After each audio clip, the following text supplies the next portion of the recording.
வணக்க நண்பர்களே, இந்த வீடியோவில் நம்ம என்ன செய்தி பார்க்க போகிறோம்னா, ஐயோ 5 நாட்களாக பூட்டி கடந்த வீடு, அக்கம் பக்கத்தினரால் வெளியே வந்த உண்மை, இசையமைப்பாளருடைய மர்ம சாவு, அதிர்ச்சி சம்பவம். வாங்க என்ன தகவல் என்ன செய்தின்னு இந்த வீடியோவில் நம்ம பார்க்கலாம். முதன்முறையாக நம்ம சேனலை பார்க்குறீங்கன்னா சப்ஸ்கிரைப் பண்ணாதவங்கள சப்ஸ்கிரைப் பண்ணிக்கோங்க. பெல் பட்டன் சிம்பல் அமைக்கி நம்ம சேனலோட நோட்டிஃபிகேஷனை எனபிள் பண்ணிக்கோங்க.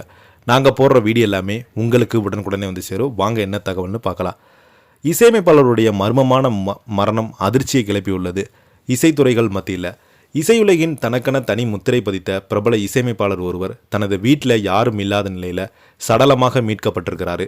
சுமார் 5 நாட்களாக வீடு பூட்டியே இருந்த நிலையில் அங்கிருந்து வீசிய துர்நாற்றத்தால் அக்கம்பக்கத்தினர் சந்தேகமடைந்து தகவல் கிடைத்ததுமே போலீசார் விரைந்து சென்று வீட்டினுடைய பூட்டை உடைத்து உள்ளே சென்றிருக்கிறாங்க.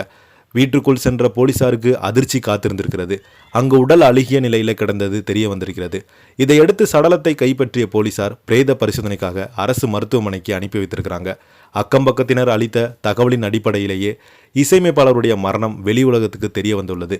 பல ஆண்டுகளாக தனது இசையால் ரசிகர்களை கவர்ந்த அவர் கடைசி நாட்களில் தனிமையில் இருந்ததாக சொல்லப்படும் நிலையில் உடல் பல நாட்களுக்கு பிறகு கண்டுபிடிக்கப்பட்டது.